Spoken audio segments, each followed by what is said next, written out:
The New York Times tells the story of two men. One is a blue-collar American from rural Minnesota who has lived in the same town his whole life and works at the same factory that his father did. He has never been arrested, coaches baseball, and teaches Sunday school on the weekends. The other is an illegal alien from Guatemala who stole his identity so he could work in the United States. Someone with 3 prior deportations, multiple arrests for DUI, 4 anchor babies, please end birthright citizenship, and was once in a car accident that killed a 68-year-old man.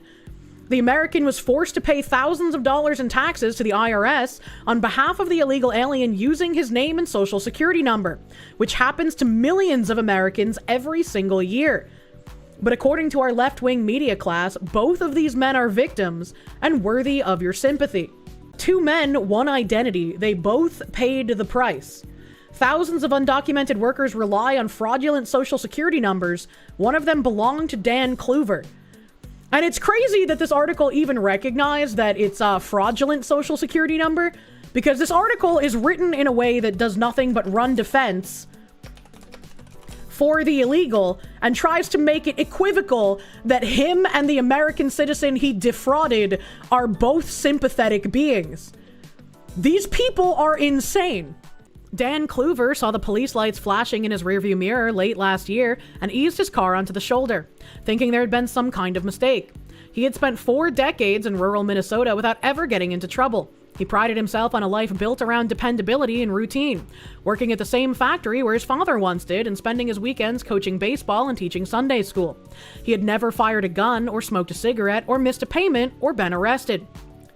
"License and registration, please," the officer said. Kluver, 42, handed them over and waited while the officer went back to his patrol car. He listened to the church bells that rang every hour and watched sunlight reflect off the grain silos to downtown Olivia, I hate journalists, where he knew that most of the 2,400 residents, including the officer who was walking back to his car. "Is everything all right?" Kluver asked. "It's strange, but it looks like your license has been suspended," the officer said. "You've got another driver's license with some issues down in Missouri." "What?" Kluver said. "I've barely ever been to Missouri. How's that even possible?" The officer had no answers, but Kluver feared he might know what's happening. Over the years, there had been signs that something wasn't right. Stray letters about wages earned in unfamiliar towns and collection notices for debt that wasn't his. Kluver had tried to untangle the mess several times by hiring tax specialists and driving to government offices across the state, only to run into the same bureaucratic dead ends. But now the problem was bigger than unpaid taxes. Someone was impersonating him, moving through the world as Dan Kluver, building a life in his name with a government-issued ID. This is another case of the purpose of a system is what it does. Our system is no longer built for Americans to help Americans. It is built for foreigners to take advantage of Americans at every single turn. The fact that there was no easy way for this guy to deal with having his identity stolen is a huge fucking issue. His case was one version of a problem that's been spreading across the country for years. The government estimates that as many as 1 million undocumented workers are using fraudulent or stolen social security numbers. A survival tactic, fuck you, used to pass background checks and get jobs. This is ridiculous. They're here illegally. It's not a survival tactic. Get them the fuck out of our country. The numbers are skimmed from data breaches sold in black markets online for as little as $150 or handed out in border towns by human smugglers. Data breaches are very dangerous, and this is one thing I very much hate about people who defend doxing. They'll defend doxing because they'll say, "Oh, it was a data breach. That means it's public information." I don't care if you feel like a data breach is now public information. That data breach should not have happened, and people's information should not be posted via a data breach. Survival tactic. You don't hate journos enough? Yeah. Legally, it's not public. I wish there was more repercussions that someone could take if people were trying to post their personal information online. Because it's a ridiculous fear tactic that people use. Many numbers connect back to US citizen children, dead people, or Puerto Ricans whose numbers circulate easily across the mainland. But thousands of others belong to people like Kluver. Americans whose names and identities are no longer theirs alone. The police officer sent Kluver home with a warning, and he sifted through filing cabinets with his wife, Christy, searching for clues about the other Dan Kluver. His social security card was safely locked away alongside the birth certificates for their 3 children. He'd never been robbed or even lost his wallet, but there was his number, printed on a W-2 from a leather factory in a town he'd never visited. He traced 15 years of records and found more tax documents listing unfamiliar jobs at a cement plant in Kansas, a paper mill in Tennessee, a construction company in Ohio, a cereal factory in Nebraska, and a dog food plant in Missouri. And I would like to remind people that this is about 2 men. This is an illegal immigrant who has committed identity fraud against this man, and somehow being here illegally and committing this kind of fraud was able to get a job in like 5 or 6 different states. How do they think you're getting between all these places? Christy asked. It's eerie. It's like I've lost all control over who I am, Kluver said. Some years, the other Dan Kluver had earned more than his own salary at a local sugar beet factory, which pushed the total income under his social security number into a higher tax bracket as the debt started to mount. Twice, he'd contacted law enforcement and filed an identity theft report with the federal government, where it landed in a pile along with tens of thousands of similar reports filed each year. He waited for relief while the IRS docked his annual tax returns and garnished a few of his paychecks, costing him thousands. Finally, a few months before their wedding in 2012, Christy decided to pay off the balance, emptying her savings and sending in a check for $6,000. Their relief lasted until the next tax season when a new bill arrived, this one for $22,000. The fact that this person is here illegally, stole this man's identity, is claiming money, and somehow is not being affected by having to pay these massive fines because all of the fines are going to the real Dan Kluver, is a level of criminality that I can't even fathom. Like, the man that did this, I don't want him deported. I want him working to pay off the Kluvers until he can get deported. I want him to pay back everything this family had to lose because of his shitty fucking actions. They spent the next decade living with the consequences, annual tax audits, budgets that never added up, whispered arguments after the kids went to bed. Kluver kept calling government numbers and waiting on hold until he eventually resigned himself to a payment plan. He agreed to send the IRS $150 each month, which he'd done more than 35 times. I can't keep obsessing over this and getting nowhere, he told Christy. I need to think about something else. He kept his radio at the factory tuned to sports talk, but lately it was interrupted by news segments about immigration raids and border lockdowns. President Trump was promoting Operation Take Back America, a nationwide campaign to root out undocumented workers using fake IDs. Kluver, a registered Republican, rarely paid attention to politics, but he began to wonder if his case might finally be a priority, and if he could reclaim what belonged to him. And in this regard, Kluver is part of what is wrong with Americans in general. He didn't want to pay attention to anything regarding politics, and he was severely harmed for years because of his inability to pay attention to politics. If he had been more tuned in, if he had been paying more attention, he might have been able to do more than he already was. He might have been able to make more of a fuss than he was already doing. He might have been able to go to local politicians and get them to escalate the case that was happening. Maybe more instances of fraud in his local community could have been taken care of, if only he had just paid attention and tried to do more. And it's like, that sounds like victim blaming, but it's just like, you can't tune out of politics until they start caring about you. Because once politics start caring about you, you're already going to have been facing massive fucking repercussions for not paying attention. A few weeks after he was pulled over, he drove to the police station in Olivia to submit another affidavit for identity theft. Someone has stolen my ID for working purposes, he wrote. It's been happening for 15 years. There's another me out there. Can we find him? He had lived under enough names and numbers in the United States that they started to blur together. Vincent Trujillo, Ronaldo Guerra, and then, for more than a decade, Daniel Kluver. The name he used until he could barely remember what it felt like to exist as himself. Romero Perez Bravo, 42, a Guatemalan immigrant who had spent most of his adult life working under borrowed identities. He deserves zero sympathy. He shouldn't have been here for this long. He should have been deported, and I don't give a shit about his crocodile tears. By the start of 2025, he was preparing for another graveyard shift in St. Joseph, M.O., Missouri, lacing his work boots in the darkness of his drafty rental while his wife and 5 children slept. He packed their school lunches for the next day, drove to the dog food factory, and gathered with his co-workers to say their nightly prayer. Then he swiped his badge to begin another 12-hour shift as Daniel Kluver, sinking deeper into an identity that wasn't really his own. I don't care! He shouldn't have been here. He committed multiple crimes. He irreparably harmed an American family, and his wife and 5 fucking children should be deported with him. They should also not be here. They're still trying to elicit sympathy for him. Fuck off article. Yeah. Daniel, his boss always shouted, taking attendance before they went out to their lines. Here, he said. Perez Bravo had come to the United States for the first time at 16 to help earn money for his family. No! No, you do not come here to help send money back home. He should not have been here in the first place. We are not an economic zone. We're a fucking country. Traveling alone to join his father in Marshall, Minnesota? Fuck. Marshall, Minnesota. He hiked out of the Guatemalan highlands, rode atop a freight train for 3 weeks across Mexico, nearly drowned in the Rio Grande, and took a Greyhound to Middle America, where life somehow felt harder. And these people would not be making these dangerous journeys if we would stop giving them any kind of sympathy and benefits when they get here.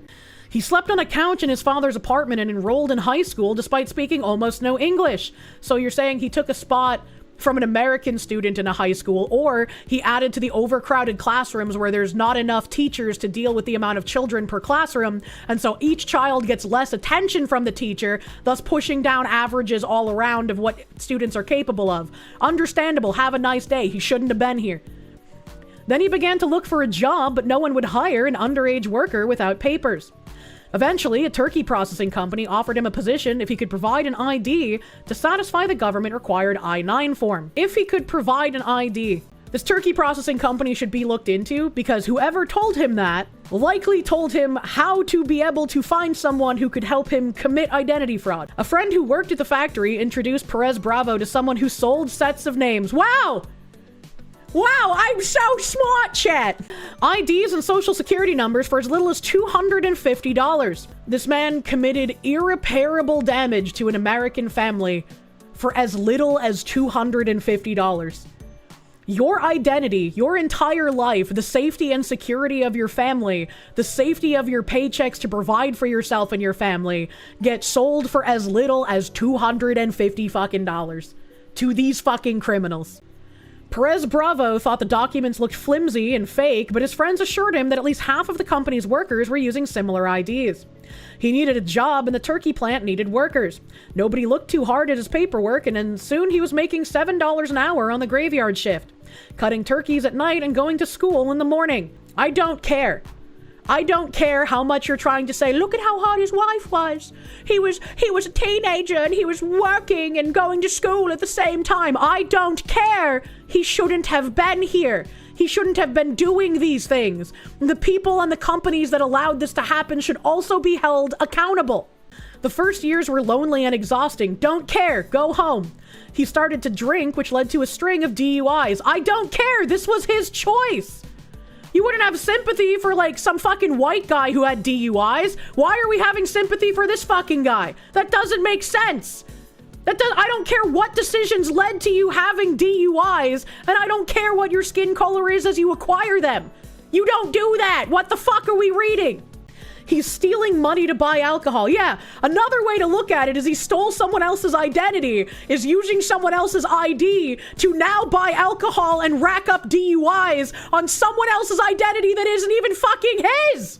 He was deported back to Guatemala in 2005, 2008, and 2009, but each time he returned to the United States and purchased a new ID for work. If I say what I think should happen to the journalist who wrote this article, I would be arrested. Some of the social security numbers were connected to child support or other debts, which meant his paychecks were garnished. Oh no, this poor guy. The social security numbers he was stealing also belonged to delinquent people, and thus he was having to pay for some of their actions. That means it's okay when innocent Americans have to pay for his actions. That just makes sense. Others were flagged as suspicious by HR departments. He sought out new documents from the black market, sending a few text messages and then meeting a middleman on a street corner in Nebraska to pay in cash. This time, the social security card was for Daniel Kluver. Perez Bravo didn't know if that person was fake or dead or a victim of identity theft or somehow in on the scheme, but the number worked at a succession of factory jobs across the Midwest. Because he doesn't care!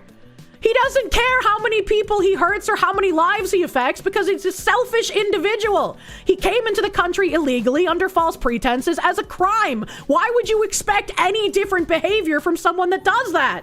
I hate these people. Like millions of undocumented immigrants, illegals. They are illegals and they need more undocumented deportations. Fuck you. He paid federal and state taxes that were automatically deducted from his paycheck. Well, clearly not enough, or the real Daniel Kluver was not going to be getting hit by the IRS. What the fuck do you mean? To Perez Bravo, that meant he was contributing thousands into a social security fund from which he would never collect, and nor should he ever be able to. He should be deported. But to the IRS, it looked like one Daniel Kluver was working several jobs, making more than $130,000 and paying a tax rate for someone living just above the poverty line. The debts accumulated in Olivia, Minnesota, but the paychecks kept coming in St. Joseph, Missouri. By the time Trump was elected to a second term, there were 5 children in Perez Bravo's house who also depended on the money that came each Friday in Kluver's name.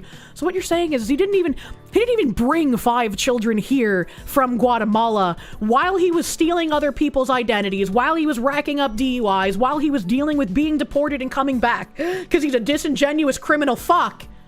He was also birthing more children as anchor babies. Chat. I am glowing red as the steel a blacksmith is hammering on his anvil. Most were U.S. citizens ranging in age from 4 to 19. No. No. No. No. If you come to the United States and you shit out a baby, that anchor baby, I don't care if on paperwork it says it's a U.S. citizen. We need to get rid of birthright citizenship. You are a parasite. Nothing more. Who answered his Spanish with English and hosted birthday parties at Olive Garden. I don't care. Why are you telling us this?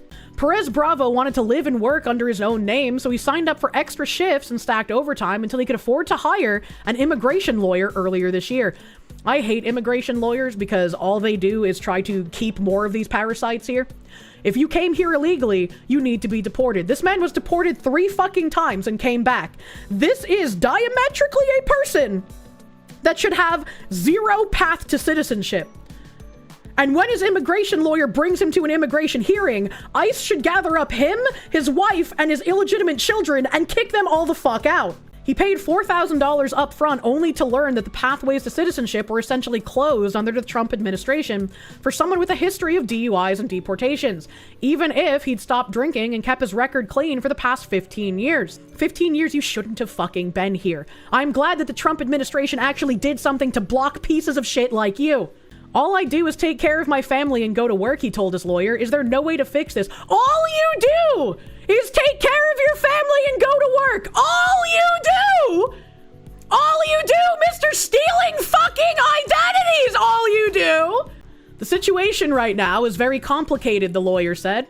His brother-in-law had already been pulled over on his way to work and detained as part of Operation Take Back America. This is what I voted for.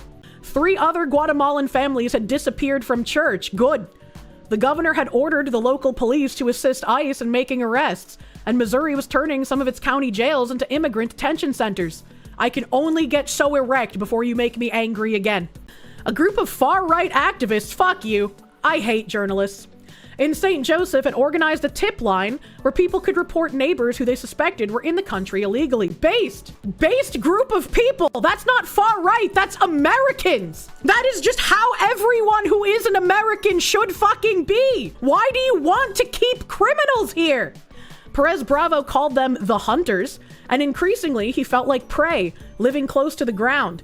He stopped going for evening walks to the park with his 4-year-old son. He drove back roads into work. He turned down promotions that would have required extra paperwork, and then cashed his paychecks each Friday rather than risking the record of a bank account. You know where you wouldn't have to do that? Guatemala, where you're from, where you should be, where you should get deported back to. He spent 4 nights each week at an immigrant church on the outskirts of downtown. It was one of the few places in the United States where he felt safe enough to go by his own name. Hey, can we get that group he calls the Hunters? Can we have them figure out which church is the immigrant church? So that they can tip up ICE on where to go for mass arrest? Can we do that? We gotta figure out where that church is, man.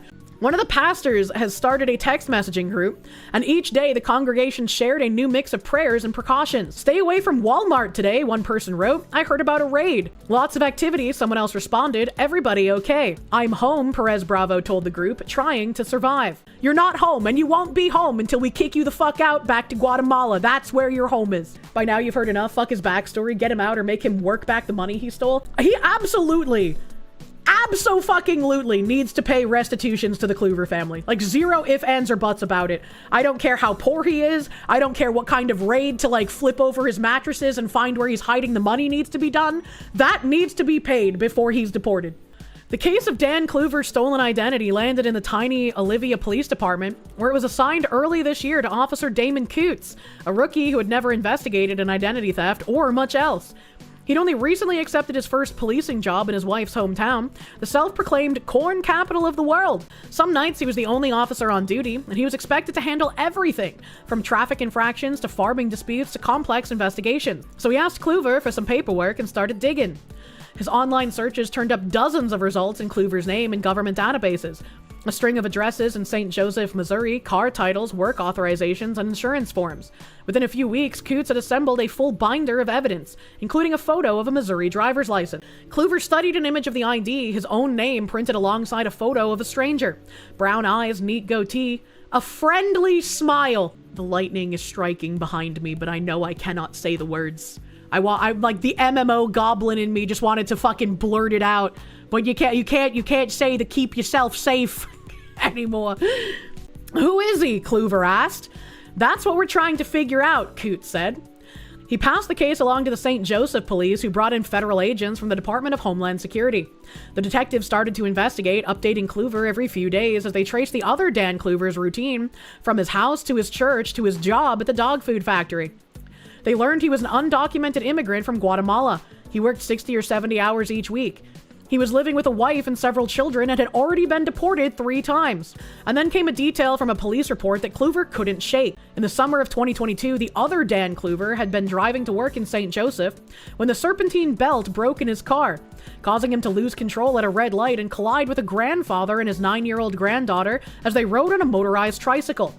The girl sustained minor injuries, but the 68-year-old man flew off the bike, broke his pelvis in 2 places, struck his head, and died. Considering how many DUIs and deportations this guy racked up, I'm wondering if the journalist is, again, running more defense for this piece of shit by saying, oh, it was just an accident. He just lost control of his car. It wasn't a DUI. The driver stayed on the scene, praying and cooperating with the police as he handed over a license and registration for Dan Kluver. He was cleared of any wrongdoing. The crash was ruled an accident, but the victim's family had filed a wrongful death lawsuit, with Kluver listed as the defendant. It just keeps getting more unbelievable, Kluver told Christie. I can understand doing whatever you have to do to provide for your kids, but now somebody's death is attached to my name. And it could have been worse, she said. What if he was violent? What if he was a terrorist? Christie was a nurse practitioner at a nearby hospital where she often treated patients whose IDs didn't match their medical records. Some days, it was part of her job to untangle identities through an interpreter. I'm so tired of dealing with a broken system. Baja Cat, thank you. Your blood pressure is spiking so high listening right now, but you swear to God you'll stroke out during stream if this guy starts feeling bad for this criminal. If that Dan Kluver guy starts feeling bad for the criminal, I'll lose my fucking mind. I will lose my fucking mind. At the Beet Factory, Kluver worked alongside dozens of immigrants from Mexico and Central America who had become his friends. They took the hardest shifts, asked about his family, and taught him phrases in Spanish. A wave of migrant workers had helped revitalize small towns throughout rural Minnesota. Source? Proof? Harvesting crops during a labor shortage, buying up empty homes, opening restaurants, and enlivening old churches. These are not... No. Another way to say this would be harvesting crops at slave wages so the companies didn't have to hire Americans or teenagers who would have done the work. Buying up empty homes, increasing prices, and decreasing availability for the Americans living there. Like, what? The labor shortage is due to giga farms only wanting to pay illegally low wages, true and real. And it's like, I hate how they do this again, because they say worked alongside dozens of immigrants. Are they here legally? Because if they're here legally and they're not committing any crimes, then there's no problem with that. Why? I hate how they always conflate the two, because it's in their best interest to keep them conflated, so that anytime someone talks about illegal immigration, the response is just, oh, you're racist and you hate all immigrants. And it's like, no, that's not what was said. What bothered him lately was the idea he kept hearing from liberal politicians and even some relatives in Minnesota that illegal immigration was mostly harmless, a victimless crime. His name was no longer his own, his debts were spiraling, and he was still cutting checks to the IRS for $150 each month. And the government said that debt was his to pay until the court determined otherwise. Even if the other Dan Kluver seemed to be a decent man, working, raising a family, going to church, his patience had limit. I don't believe Dan Kluver said this. I believe this is the journalist editorializing, because they have to cushion all of the bad shit that happened to this American that wouldn't have happened if we had real laws and enforced them like a real fucking country. In between this like sappy stuff about, oh, immigrants are necessary for America. Don't pay attention that we're talking about an illegal immigrant who's already been deported 3 times. Just conflate them with the regular immigrants. Just conflate them. And also, this illegal who's been deported multiple times and killed a man and has committed identity fraud a multitude of times. He's a decent man. He's working. He's raising a family. They have to cushion it this way. They have to cushion it this way so that people reading it will start being like, oh, that's right. They're both good men and I feel bad for both of them. Do not fall for their propaganda. One of these men is a law-abiding American citizen who deserved to have nothing bad happen to him. And the other one is a criminal through and through who's been deported multiple times, who shouldn't be here, who has ruined this American's life. There should be zero sympathy for this other criminal who is an illegal. Anything new, Kluver texted one of the detectives early this spring. The system was backlogged with 1 million suspicious numbers and almost 80,000 reports of Social Security fraud in the last 6 months alone. But his case had finally landed at the top of the pile. We're planning on next week to grab him, the agent said. Oh, thank God. Boom, Kluver wrote, starting to feel some relief. That is the best response. Every time someone tells me that an illegal immigrant has gotten snatched by ICE, I have to just be like, boom, baby! You know? Like, hell yeah. It's time for celebration. He was getting ready for his next 12-hour shift at the dog food factory in late March when he heard the pounding on the front door of his house and felt dread rise in his chest. Through the bedroom window, he saw 5 cars lined up outside and several federal agents waiting beside his children's bikes and shoes on the front porch. He said a quick prayer, left his children in their rooms, and walked downstairs to open the door. Daniel Kluver, one of the officers asked, and he knew it was over. They showed him an arrest warrant in his real name and handcuffed him before leading him out of the house. He knew it was over. He knew this entire time he was being a piece of shit, just hoping he wouldn't get caught. He was charged with aggravated identity theft and false representation of a social security number and was held in detention for 6 weeks before an initial bond hearing in April. How can someone here illegally get bond? Because they are just like, by definition, a flight risk at that point. The state of Missouri argued that he was a flight risk who needed to remain in custody until trial. What's to stop him from going out and getting another identity and just living underneath that? The prosecutor told the judge. We've seen that before. But Perez Bravo had most of his family and several members of his church at the hearing, and his lawyer said that he was connected to the city in deep ways. Fuck you! I hate these people! He regularly cooked for 60 people at church barbecues. He had a son who was about to graduate from high school who shouldn't be here, get him out. A boss who wrote letters testifying to his work ethic. And a pastor who was willing to pay $1,000 bond on his behalf and risk her house as collateral. Her, female pastor, red fucking flag, number 1. Number 2, these are the people that continuously make everyone think that Christianity is a cucked lost cause. This is a kind family and they help everybody, the pastor testified. We're going to help him. The judge ruled that he could return home with an ankle monitor until his next court date, as long as he stopped using Kluver's name and social security number. Bro, we literally just watched a video of a mentally ill woman who almost murdered someone as a teenager having cut off her ankle monitor. Do you really think it would be impossible to do for someone like this who's a flight risk? Come the fuck on. That meant he could no longer work. I don't care! He shouldn't have been working in the first place! So he spent his afternoons in a dark living room with Bible quotes printed on the walls, doing puzzles with his 4-year-old, while the rest of the family came and went. Oh no, he had to spend more time with his children. Oh no, he was in a dark room. Please tell me he's deported. Is it a good ending? I don't know. This journalist is waxing way too much pathetic. He's probably jerking off and coming a million times while he's thinking about how good of a person he is for defending this piece of shit criminal this whole time. So hopefully there is a deportation at the end here. Hopefully he also had to pay restitution to the real Kluver, but we'll see. His wife cleaned houses, his daughter washed linens at a hotel, and 2 of his sons worked in restaurants. But it still wasn't enough to make up for the lost income in Kluver's name. Perez Bravo made tacos by the hundreds and sold them to neighbors.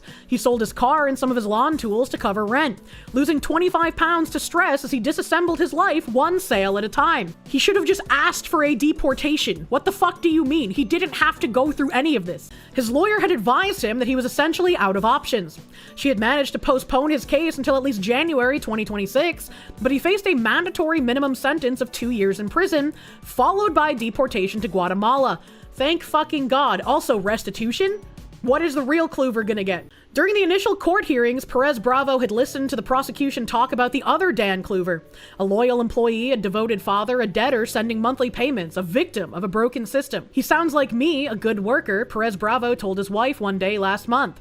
I don't want to mess things up for anyone. I just want to work, and it makes me crazy with no job. How many hours can I sit and pray? If you wanted to do that, you should have done that like 25 fucking years ago. What do you mean? You've stolen the identity of so many fucking people, not caring how you fuck up their lives. And now you want to say something to make us feel bad for you? No! Shut the fuck up! You can work in Guatemala! You're still here, she told him. That's what matters. I'm here and I'm worthless, he said. This is not a life. Correct. Get out. He got up and walked to the front porch. Lately, most of his relatives were too afraid to go outside.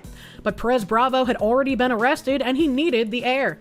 He went to get the mail with his 4-year-old trailing behind, never more than a few feet away since the arrest. I hate journalists. He found 2 envelopes, one an old pay stub addressed to Daniel Kluver, the other a court notice for Romero Perez Bravo. He then grabbed them both, 2 names tied to 1 number, and then followed his son back into the house. This is the most disingenuous, disgusting, rage-inducing thing in this whole article yet. 2 names tied to 1 number. No! You committed identity theft! That number belongs to someone else and you have 0 right to it and 0 attempts to claim it! Warning. Hazardous radiation levels detected. I've become a Geiger counter! Androtaz, thank you. Kier, please read the article author's name.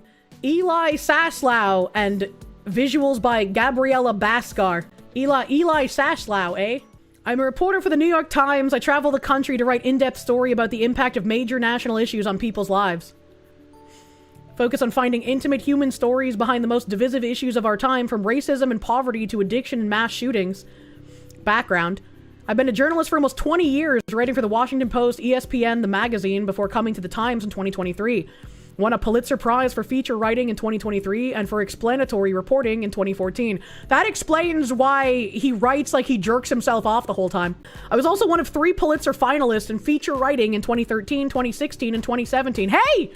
He's got something in common with the illegal. You know, they did something 3 times. I'm a Writers Guild of America screenwriter and the co-writer of the movie 4 Good Days, which stars Mila Kunis and Glenn Close, and was nominated for an Academy Award. Do not read the ethics section. As a Times journalist, I share the values and adhere to the standards of integrity outlined in the Times Ethical Journalism Handbook. I do not participate in politics or make any political donations. I'm gonna say hard doubt on I do not participate in politics based on this fucking article of yours we're reading. I work hard not to make any assumptions about the people I'm writing about. Every fucking time. Instead of coming into people's lives from a place of judgment, I hope to arrive from a place of understanding. I want to know why they think and feel the way they do. I aspire to write about their lives and perspectives with nuance. I make every effort to understand issues from multiple angles. I want my work to be not only factually accurate, but honest and fair. Mr. Eli, this is not honest and fair. This is not honest and fair. This is literal propaganda. Your lies do not work as efficiently as they previously have. Mr. Eli Saslow. Holy fuck.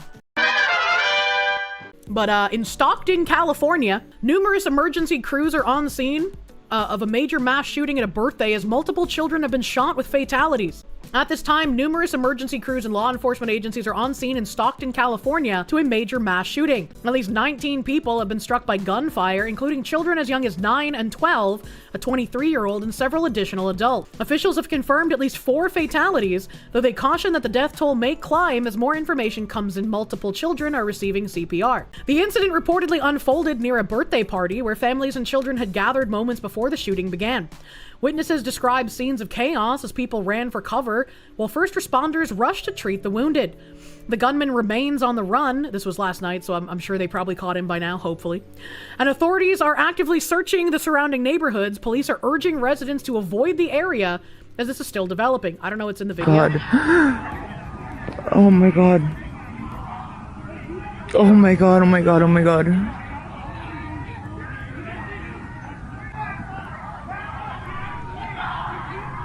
Wow, state with the most gun control still has gun violence? Who would have thought? You know? Stockton is like another Compton, basically. Supposedly 12 people got hit. I guess it was in them houses right here around the corner.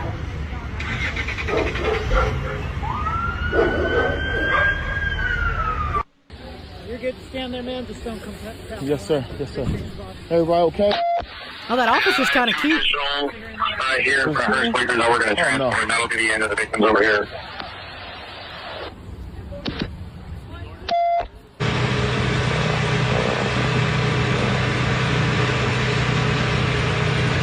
They're towing cars even? Damn, what the fuck? Early indications suggest that this may be a targeted incident. A targeted incident in a gang town. I'm so shocked. Authorities, let's listen in right now. Call where a family was celebrating. We have 14 victims of this shooting. 4 of those are deceased. The victims have been transported Fucking to local awful, hospitals throughout the area. This is a very active and ongoing investigation. Information remains very limited at this time. Early indications suggest that this may be a targeted incident. It would not, as in a gang target, yeah, that wouldn't surprise me. But like, I genuinely do not understand how even if you're going in to like eliminate a gang target, what kind of a fucking monster shoots children? Why would you go to a children's birthday party? Like this is not a person that you can rehabilitate. Rapper MBNEL, I've never heard of Nell, was in attendance at his cousin and daughter's birthday party, Nano, in Stockton, California.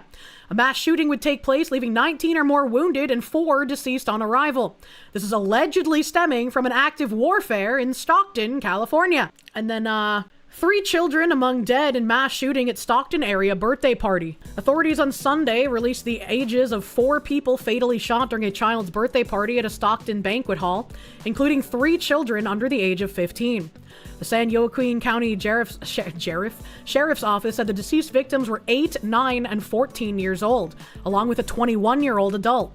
In total, 15 people were shot in the attack, which occurred just before 6 p.m. Saturday at a banquet venue in the 1900 block of Lucille Avenue, north of Stockton city limits. Officials have not released any updates on the conditions of the 11 people wounded in the shooting. Sheriff's Office spokesperson Heather Brent said no arrests have been made. Okay, that's not good. Investigators were exploring all possibilities, she said, and have not identified a suspect or a motive. Here's the latest on the shooting of about 11 a.m. on Sunday. Stockton faith leaders said that they were planning a vigil at 3 p.m. Sunday close to the site of the shooting. Richard Stokel, a community organizer for Faith in the Valley, which is organizing the vigil, said that he would be heading out shortly to find a location. He said that he wanted a spot hopefully within 100 yards of the scene of the shooting, but that this group would be respectful of police tape as deputies continue their investigation. He said he would try to hold the vigil on the 9300 block of Thornton Avenue. Our hope is just to pray over the city to give space for clergy to create an atmosphere that the city can grieve. He noted the ages of the victims. In our city, we don't really think of these types of things happening. What?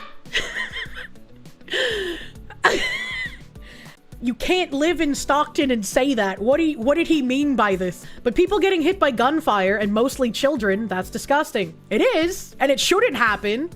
but you unfortunately live in a place where it does. Bitch, you live in a war zone. What the fuck do you mean? Yeah, like that is a wild thing to say. The vigil is open to people of all denominations and faiths. Stokel said that it would include elected officials, though he didn't want to give the names of any who were planning to attend. The shooting erupted during a child's birthday party, according to Stockton Vice Mayor Jason Lee.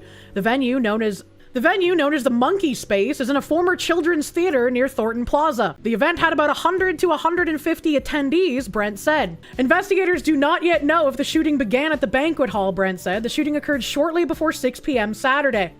Sheriff's personnel were on the scene within minutes, according to Brent. Deputies responded after multiple 911 calls reported gunfire and victims, including juveniles. Video shared on social media shows medics treating at least one victim on the street outside the banquet hall. Clothing and debris were scattered across the pavement as deputies secured the area.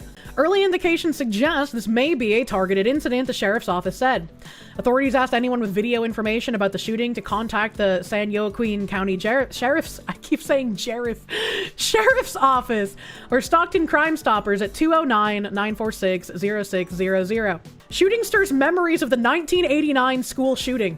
I don't think you have to go that far back to find a shooting in Stockton. Bishop Dwight Williams, 60, of New Genesis Outreach Ministry, said he's lived in Stockton his entire life. He said he remembered very well another of the city's darkest days when a gunman shot 35 children, 5 of them fatally, and wounded a teacher at Cleveland Elementary School on January 17th, 1989, before turning his gun on himself. I got a question for Grokathy. I don't live in Stockton, California. I don't live in Stockton, California, but I gotta ask Grokathy a question here. All right, let's see here. In recent years, Stockton, California, a population of approximately 320,000, has experienced elevated levels of gun violence compared to the national averages, though trends show some fluctuations. Shootings, including both fatal and non-fatal incidents, occur at a rate of roughly 13 to 15 per month, based on available data from 2023 and 2024. Most homicides in the city are gun-related, and non-fatal shootings significantly outnumber fatal ones. 13 to 15 shootings per month. That's like half the month. That's like a coin flip. If you go outside, you might get shot that day. Here's a summary of shooting incidents by year drawn from local police reports and news analysis. Note that 2025 data is incomplete as of November 30th, 2025, but early trends suggest a potential decline similar to the drop in homicides. So we have fatal shootings in 2023 are 45, non-fatal 141, total 186, monthly average is 15.5. The rate of shootings per 100,000 residents in 2023 is 58. In 2024, fatal shootings 54, non-fatal shootings 112, total shootings 166, monthly average 13.8, rate per 100,000 residents is 52. And 2025 up to November 30th, so potentially not fully correct data. It says 38 not fully reported, estimated 90 to 100 non-fatal shootings based on prior trends. Total shootings an estimated 128 to 138, and then monthly average estimated to be about 12. So the data is not completely fine. When was the last time prior to November 29th, 2025 that a child was shot and killed in Stockton? The city of Stockton's page on homicide victims didn't yield sufficient details, possibly due to omitting certain results. That's funny. He's quick to defend Stockton. Stockton is a great city, Williams said. If I didn't think Stockton was a great city to live, I wouldn't have stayed here all my life. One of Stockton's strengths, he said, is its diversity. What an odd thing to say in this article that we are reading right now. Because of the rich diversity in Stockton, we're very good at coalescing together regardless of ethnic lines, regardless of denominational lines, even regardless of philosophical lines. Politically speaking, to come together in moments like this to try and be a support to one another. Sir, if that was true, the shooting wouldn't have happened. What the fuck do you mean? Officials condemn violence, plead for help. San Joaquin County District Attorney John Freitas said his office would pursue maximum charges once a suspect is arrested. Good. I'd say fucking death penalty, dude. You don't shoot up kids and then get to live after. And I have the same feeling for like any school shooter as well. Why keep them alive afterwards? It doesn't make any fucking sense. When this individual is caught, you have my promise that you will have the full force of my office's resources in holding this individual fully accountable, Freitas said at the scene. Children should not be harmed by gun and gang violence. Mayor Christina Fugazi and other city leaders urged residents to come forward with any leads.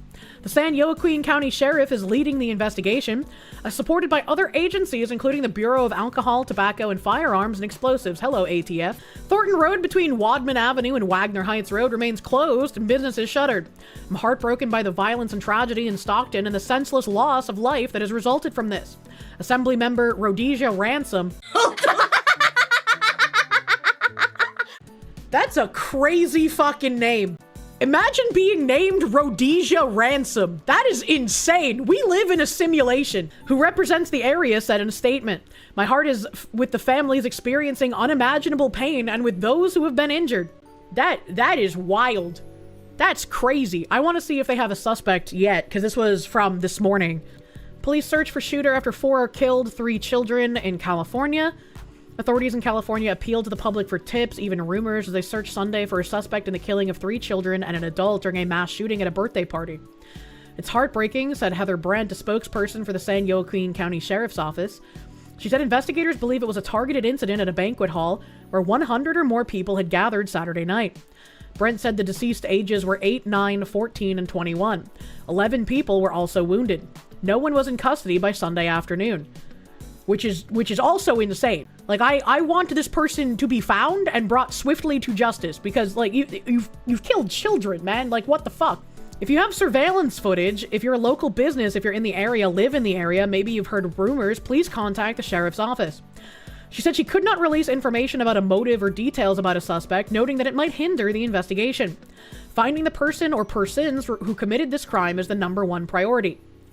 Faith leaders in Stockton planning an afternoon vigil. We read that already.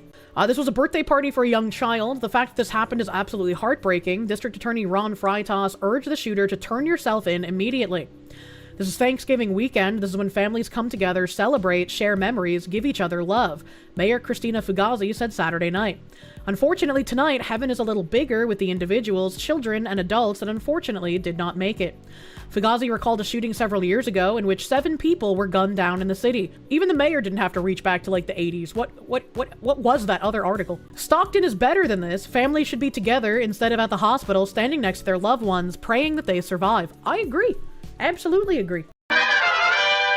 I retweeted something where the tweet got deleted, and it was about it was a Mario Neufeld tweet, and he deleted it because apparently it was about to get community noted, where it says like HR 9177 doesn't exist. The post likely exaggerates HR 5649, Judicial Accountability for Public Safety Act of 2025, a real GOP bill letting victims sue judges if a violent repeat offender they freed without bail reoffends. Really unfortunate if that bill that was originally tweeted about isn't real, but I did bring up Sheehy introduces bill to hold soft on crime judges accountable. Senator Tim Sheehy today introduced the Judicial Accountability for Irresponsible Leniency, or the JAIL Act, to allow for civil action against judges and other government entities who released violent criminals without bail. Now, I don't remember what the tweet said exactly, but there were apparently going to be like fines and jail time, and I think that needs to happen.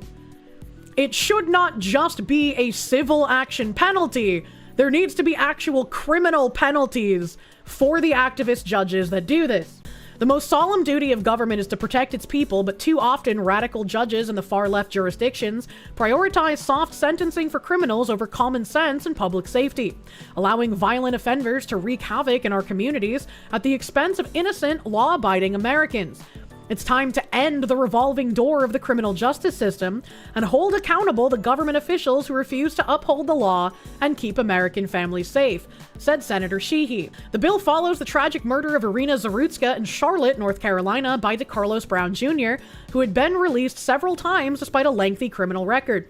The House companion of the Jail Act was introduced by Congressman Randy Fine in Florida in September. Thanks to soft-on-crime policies, judges have neglected justice served to the fullest extent of the law, putting public safety at risk and instead prioritizing criminals over law-abiding Americans. Victims of violent crime, their families, and Americans who want safe streets deserve justice with the assurance that judges will not minimize violent crime by releasing the offender early, using loose probation or bail requirements. The revolving door of the criminal justice system extends a violent and dangerous cycle of criminal behavior that rewards the offender and disregards the victim and the victim's family. The Jail Act allows for civil action against judges and other government entities who release habitual offenders of violent crimes without bail. Should the covered defendant harm another person while on bail pending trial, the victim or the victim's immediate family may bring a civil action against the judge or other government entity in an appropriate district court of the U.S. to seek damages. It is worth noting that the judicial immunity is not a defense in a civil action under this legislation. And I feel like there should not be judicial immunity from actual criminal action. This immunity needs to be looked at because the activist judges have taken complete fucking control of the system, and it is not okay. It's not okay. How the rise of DNA paternity tests is tearing communities apart, and then the subtitle is DNA testing is more accessible than ever in Uganda. What the fuck? What the fuck? Among the most sensitive family disputes Moses Katoy mediates are those involving upset men questioning why some of their children don't resemble them. For the Ugandan clan leader attuned to the wisdom of his ancestors, the matter is taboo, never to be discussed with others. Yet Mr. Katoy feels compelled to intervene in the hope of saving marriages that sometimes turn violent and are on the verge of breaking. Even me, I don't resemble my father, the clan leader recently told one disbelieving man he was helping. I don't think that's very helpful. I don't think that's very helpful to tell men that, like, oh, even if your son doesn't look like you, that's still your son. I don't think that's helpful, man. Paternity has become a key test of faith in this East African country as DNA testing becomes more widely available, fueled in part by published reports of well-known Ugandans who eventually discovered they were not the biological fathers of some of their children. The matter has become so heated that clerics and traditional leaders now urge tolerance and a return to the kind of African teachings that village elders like Mr. Katoy said they stand for. I don't understand why you would call for this. I don't understand. I want to remind people that the word simp was originally African American vernacular. The word simp was originally a word that African American men used to describe another African American man who would willingly take care of a child that wasn't his. That was the original use of the word simp. At last year's Christmas Day service, the Anglican Archbishop of Uganda, Stephen Kazimba, cited the example of the virgin birth of Jesus, the bedrock of Christian belief, in a sermon that sought to discourage DNA testing among the faithful. You take DNA and you find out that out of the 4 children, only 2 are yours, he warned. So just take care of the children the way they are, like Joseph did. No! Why should you have to take care of children that aren't biologically yours? And yes, you should be upset if you take a DNA test and you find out that your wife is a cheating whore. Like, what are we doing here? What is happening? The Ministry of Internal Affairs runs a government-accredited lab that conducts court-ordered investigations. It says the number of men seeking voluntary DNA testing has soared recently, with often heartbreaking outcomes. About 95% of those coming for DNA tests are men, but more than 98% of the results show these men are not the biological fathers. Simon Peter Mundeyi, a spokesman for the Ministry of Internal Affairs, told reporters in July. See, I think there's a bit of a double-edged sword here, right? I don't think you should be having children outside of like a very long-term, if not marriage relationship, right? I don't think you should be like raw dogging a hookup and just having random kids sprouting all over the place. So if we're thinking in my framework of like, you get married and then you have kids, the person you have married should be someone that you can implicitly trust. And so if you're a white dude and your child comes out looking like you, everything should be fine. It would be weird to have someone that you have a general amount of trust in, who hasn't broken your trust before, and has a child that does look like you, it would be weird in that situation to ask for a DNA test, right? That would be weird. But if your partner has shown either any kind of infidelity or lied to you about anything in the past, I can understand having that worry that, like, oh, even if this baby kind of looks like me, what if she cheated with someone else that also kind of looks like me, right? So it's like, I can see this be like the DNA testing being a very valuable thing, because then you find out if the kid is yours or not. But in a perfect relationship where you have this implicit trust, it would be weird to ask for one. If I'm making sense, and I hope I am. His advice for men was not to seek DNA proof of paternity unless you have a strong heart, he said. How can you say that it is godliness to not ask for the DNA test and just believe and take care of the kids as if they were your own? But then also say in the next sentence that, well, yeah, you can seek the DNA test if you're strong of heart. Are you then trying to say that all of the cowards who don't go for a DNA test are the gods? That gods are cowardly because they don't have a strong enough heart to seek out the DNA test? What the fuck is this guy saying? What the fuck is happening? DNA testing centers have sprouted all over Uganda with aggressive advertising by clinical labs on the radio and in public spaces. Some passenger taxis in Kampala, the Ugandan capital, have had their back windows plastered with ads for facilities offering DNA testing. Oh my god, live in ignorant uncertainty. The sexual revolution and its consequences have been dire for all society. In Nabumali, a small town where Mr. Katoy is the mayor, most families can't afford DNA testing fees, which exceed $200 at the only private laboratory equipped to do such work in nearby Mabale City. I got some questions.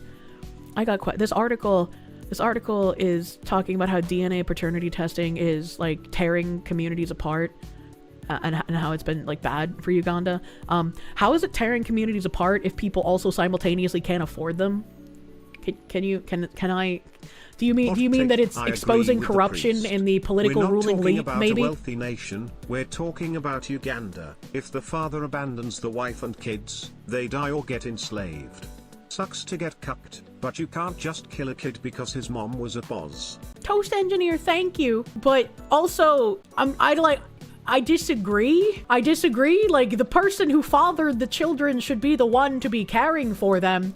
And also, maybe just don't cheat. If the children are a result of, like, the woman being attacked, that's a completely different story, is it not? Like, if somebody, like, kidnaps and rapes the woman, that's not her fault. I don't know if they think that way in that society. I don't live there. If that's the case, then perhaps such infidelity should be strongly discouraged. Yeah, like, if these are children as a result of a deteriorated cultural belief that women are a second-class citizen, thus resulting in a copious amount of rape babies, then yes, that is a completely different problem than infidelity and cheating altogether. Maybe I was a bit blinded going into this thinking from a Western perspective, where we don't have copious amounts of rape residing in rape babies. The couples who seek Mr. Katoy's assistance can barely tolerate each other by the time they approach him. He tries to ease the tension with self-depreciating jokes. What? And by sharing his own experience with the taboo topic. Mr. Katoy likes to point out that although he doesn't resemble his father, he was picked as the family heir anyway, allowing him to become a clan leader among the Bagisu people. In the past, if a man spoke publicly about paternity concerns, community elders would pay him a visit. He could be punished, including being forced to pay a fine, Mr. Katoy said. See, this once again sounds like people in the, like, community elder sphere, the people in positions of power, are using their positions of power to take advantage of women, and when men find out that, oh, this kid isn't mine, they both, one, blame the woman instead of thinking that the woman might have been taken advantage of, and two, the elders have every reason to try and keep this man quiet because they want to keep just fucking everywhere. You saw 3 different reports about false rape claims. The lowest one was 65%. I just have to remind myself that, like, as I'm reading this article, this is Uganda. This is not the United States. So, like, they have a completely different social fabric than we do. So I can't apply the way that I would think about people talking about rape in the US the same as I would people talking about, like, rape and infidelity in Uganda, right? It's a completely different area. "You're not supposed to pronounce that I am suspecting that the child is not mine," said Mr. Katoy, added that being drunk was no excuse for such an utterance. What a weird thing to say. These days, many paternity disputes in Uganda revolve around the distribution of property after the family patriarch has died, but also during divorce proceedings when spousal support is contested. In the most prominent recent case, court-ordered DNA testing showed a wealthy academic in Kampala was not the father of one of his 3 children. The case has been widely covered by the local press, underscoring paternity as an issue affecting a wide range of families. You see, I think that's also really interesting that they say here, also during divorce proceedings when spousal support is contested. If people in positions of power are abusing their power to take advantage of women and causing a bunch of illegitimate children to be born via this and expecting the men who are wed to the women to take care of that burden forever, like if you're in that position and you're like, I can spread my seed and never have to take care of a single child because you're a piece of shit who doesn't want to actually be a father, you would not want your scam to end, and you would be very much incentivized to keep these men in the dark and fearful of asking questions. Why aren't the women telling their husbands? Maybe they are, but again, this is a society where women don't have quite as many rights as we do in the West. So if a woman says that they were taken advantage of or they were raped, they would most likely not be believed.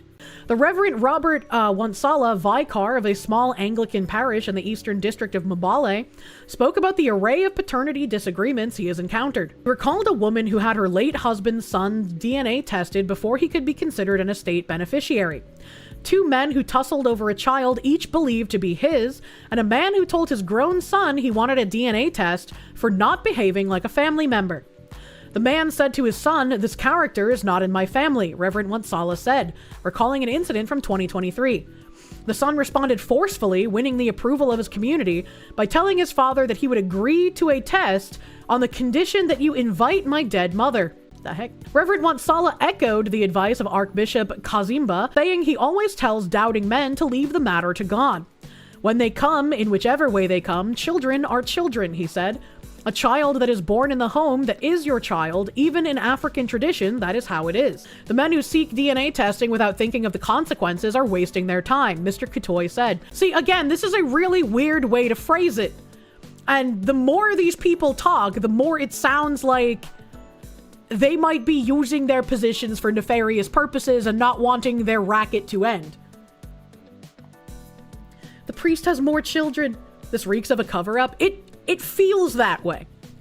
And it's like, you know, again, I had to check my Western bias at the door because typically the argument in Western countries against DNA testing is because, oh, you should take care of the child anyways. Don't worry about if your woman is cheating on you. But then, you know, we have more freedom in our country, so that is more of a worry. For us, they knew the child belonged to you regardless, he said, speaking of African traditional society.